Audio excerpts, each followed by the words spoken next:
Section 1. You will hear a man telephoning a sports club to ask about membership and facilities. First, you have some time to look at questions 1 to 4.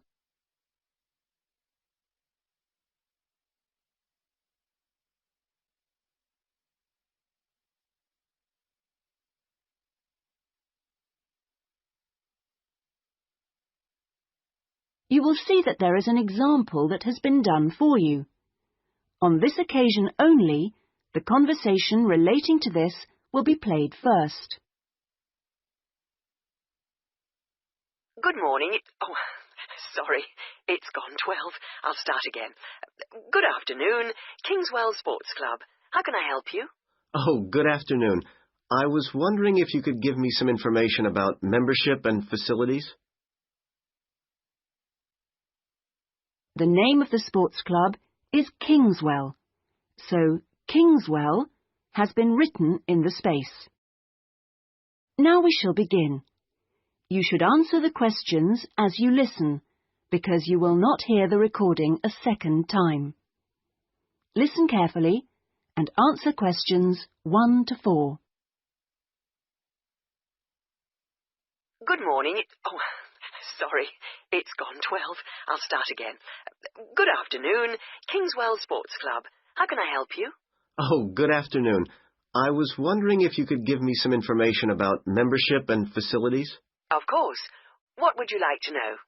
Do you have tennis courts, for example? No, I'm afraid we don't. We're primarily a golf club. What about football? I heard you had a team. No, I'm sorry. Perhaps you're thinking about Fresham Sports Centre.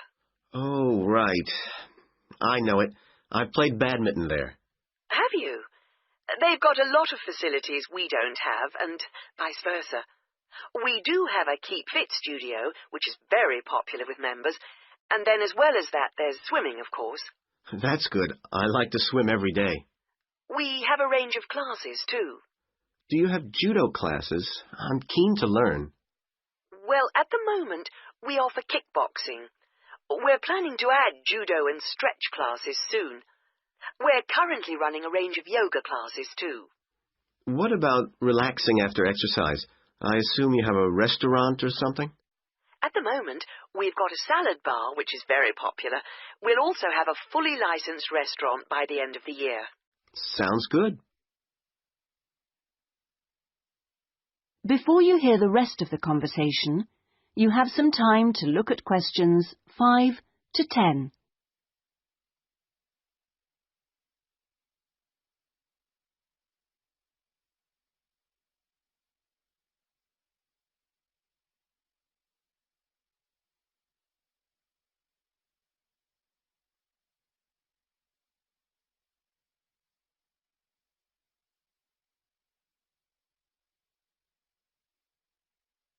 Now listen and answer questions 5 to 10. What kind of membership are you interested in? Not really sure. What are the options? Well, there are 3 different membership schemes. I see. What's the difference? Well, the first one's called Gold, and you can use all the facilities at any time of the day or week. You can also join in as many classes as you like for free. That sounds good. Is it very expensive? Well, you pay a £250 joining fee, and then it's £450... Oh, no, I'm sorry. It's just gone up by £50. Sorry about that. It's now £500 for the annual subscription fee. Right, got that. And what's the next type? Well, that's silver. It's the same as gold, except you have to pay a small fee of £1 per lesson for any you do, and you can only use the centre at certain times. I see. So when exactly? You can only use the facilities between 10 a.m. and 4:30 p.m. So I couldn't use the pool at 8 in the morning or evening then? That's right. Okay, and the price for that? Is the joining fee the same as for gold? Actually, it's slightly less than the £250. It's £225. But the annual fee is only £300. Does that sound more like what you want? Well, it's still rather more expensive than I thought. I'm a student here in England, and I'm only here for 6 months. Ah, then the bronze scheme would probably suit you best. How is that different? Well, some of the facilities have restricted use. And do I have to pay for classes? Yes, it's £3 for each class you join. I see. And what are the hours then? Between 10:30 and 3:30 weekdays only, and you pay a £50 joining fee. The annual fee is £180. It works out at £15 a month, so that would be quite a lot cheaper. Oh, that should be all right. I could come in my free periods. What do I have to do if I want to join? Well, we book you in for an assessment with an instructor who will show you how to use all the equipment. If you want to organise a trial session and look around the centre, you'll need to speak to David Kinchley. Could you spell that, please? Yes, David, KynchleY.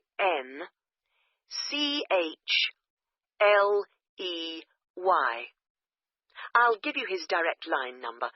It's 0458 95311. Thanks. Thank you for calling Kingswell Sports Club. That is the end of section 1. You now have half a minute to check your answers.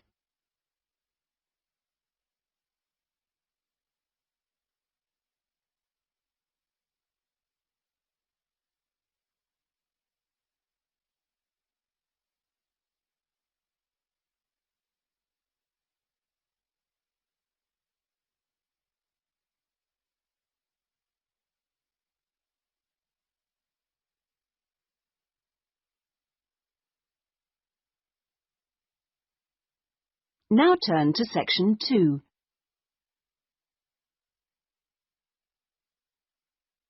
Section 2.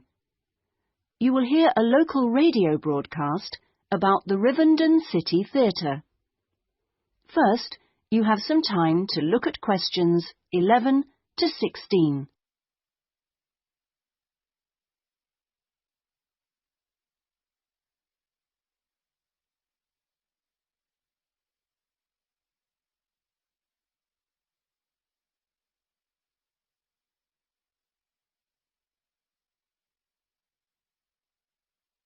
Now listen carefully and answer questions 11 to 16.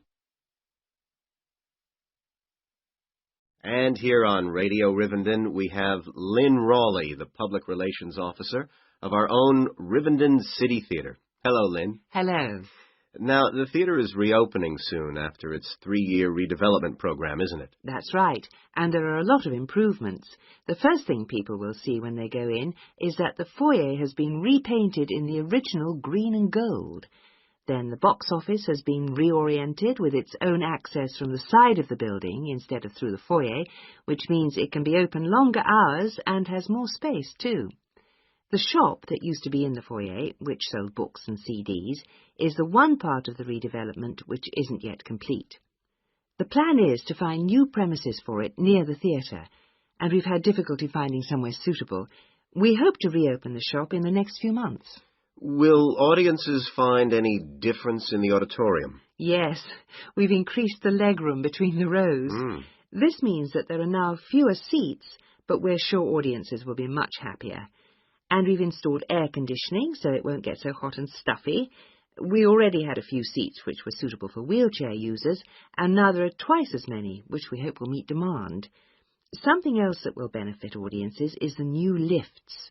The two we used to have were very small and slow. They've now gone, and we've got much more efficient ones. Anything for the performers? Yes, we've made a number of improvements backstage. The small, dark dressing rooms we used to have been converted into 2 large, airy rooms, so they're much more comfortable now. And the state-of-the-art electronic sound and lighting systems have been installed. Before you hear the rest of the talk, you have some time to look at questions 17 to 20.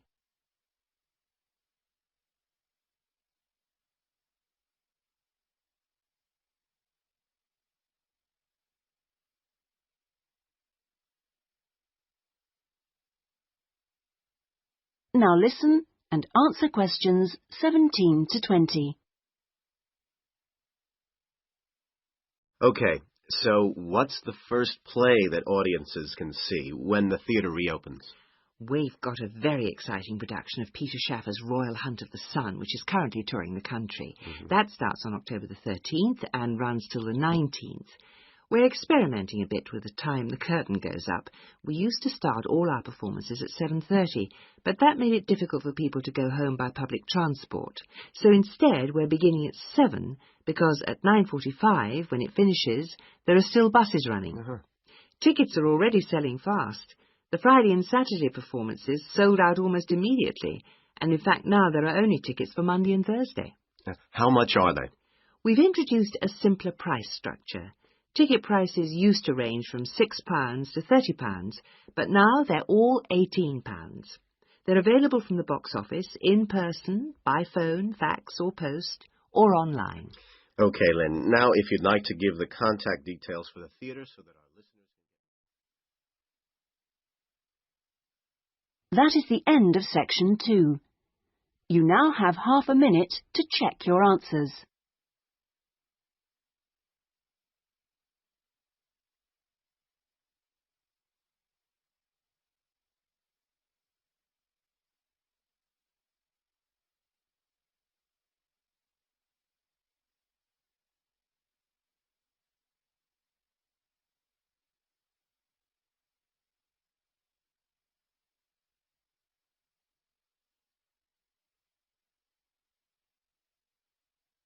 Now turn to section 3.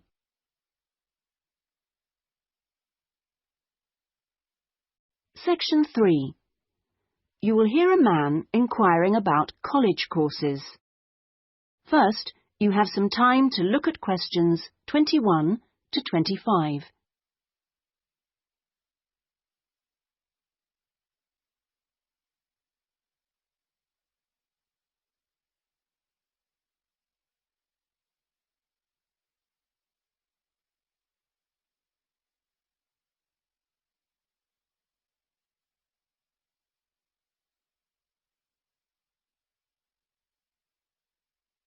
Now listen carefully and answer questions 21 to 25.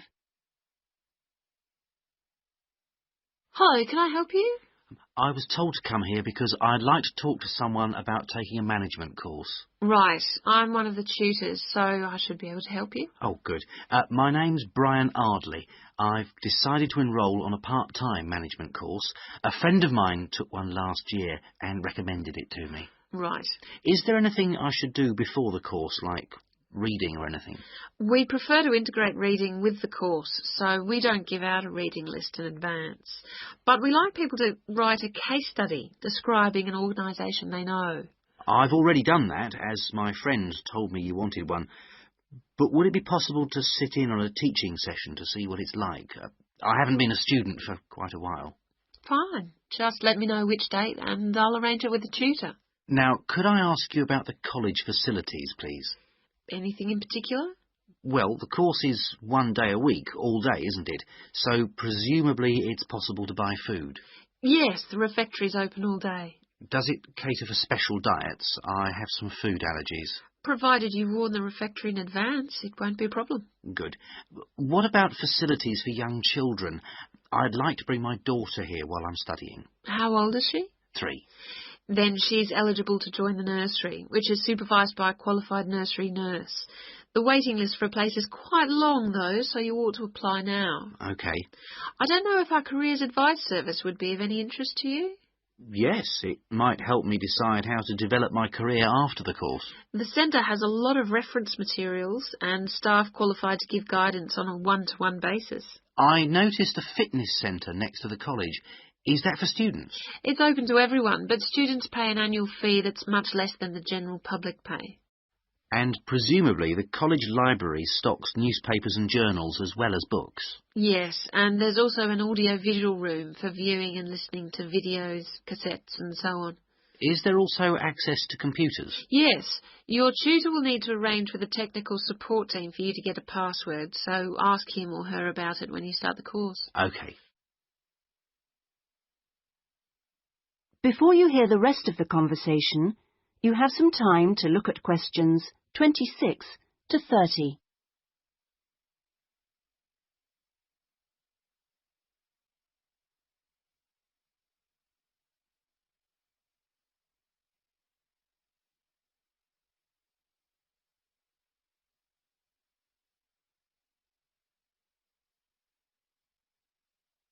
Now listen and answer questions 26 to 30.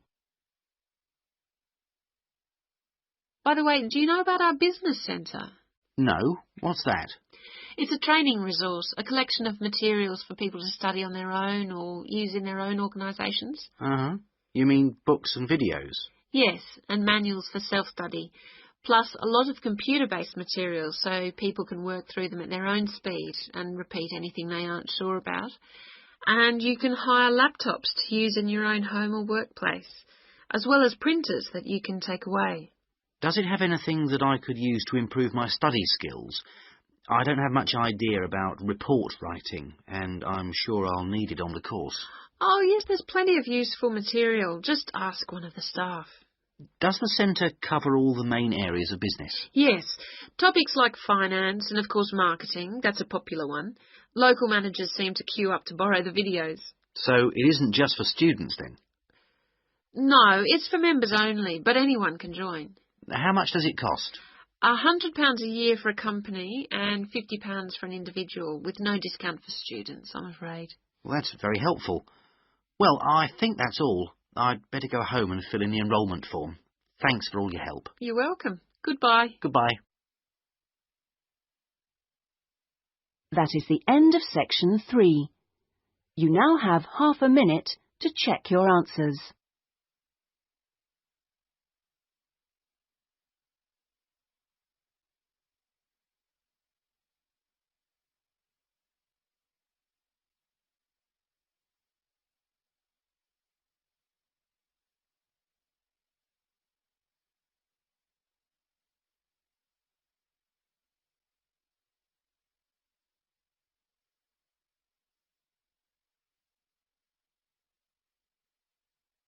Now turn to section 4.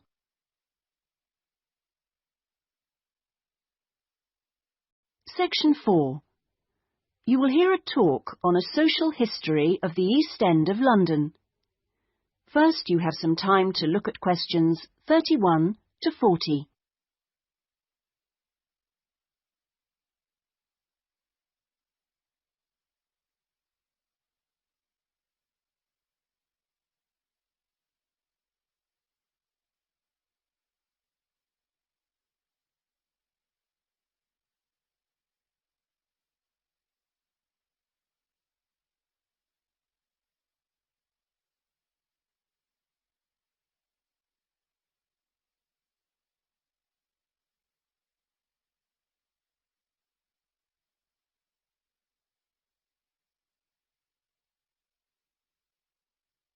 Now listen carefully and answer questions 31 to 40.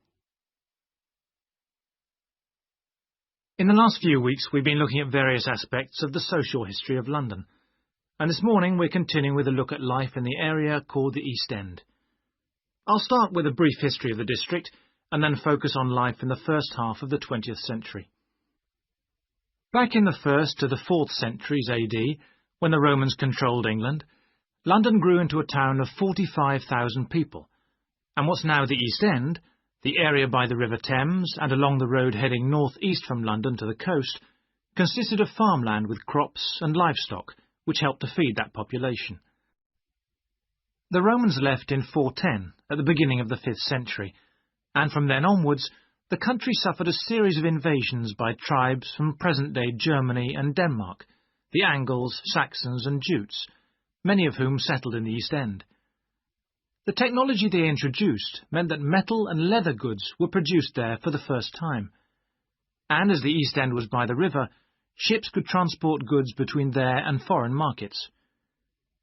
In the 11th century, in 1066 to be precise, the Normans conquered England, and during the next few centuries London became one of the most powerful and prosperous cities in Europe. The East End benefited from this, And because there were fewer restrictions there than in the city itself, plenty of newcomers settled there from abroad, bringing their skills as workers, merchants or moneylenders during the next few hundred years.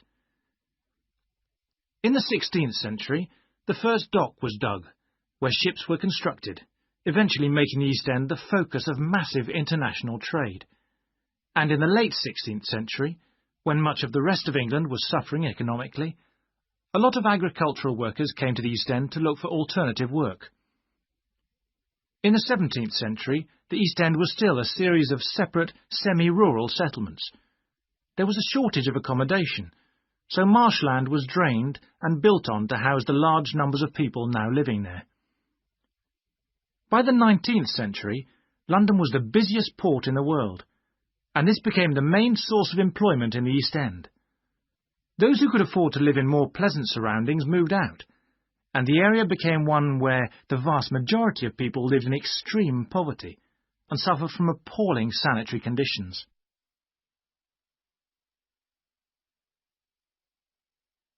That brief outline takes us to the beginning of the 20th century, and now we'll turn to housing.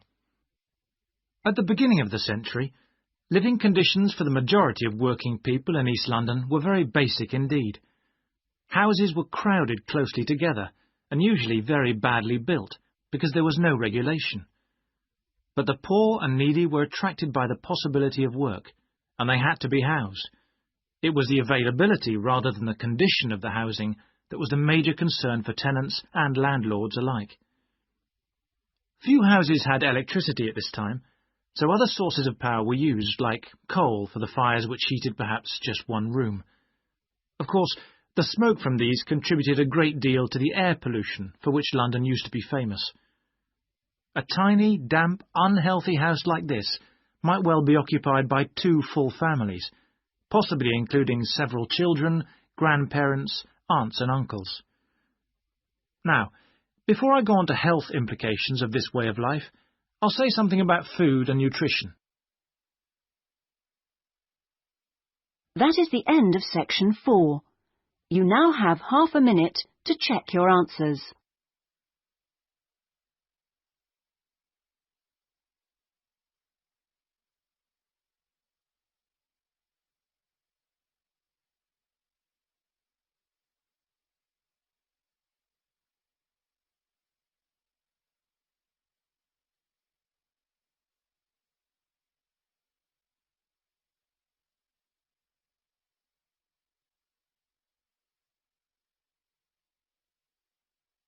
That is the end of the listening test.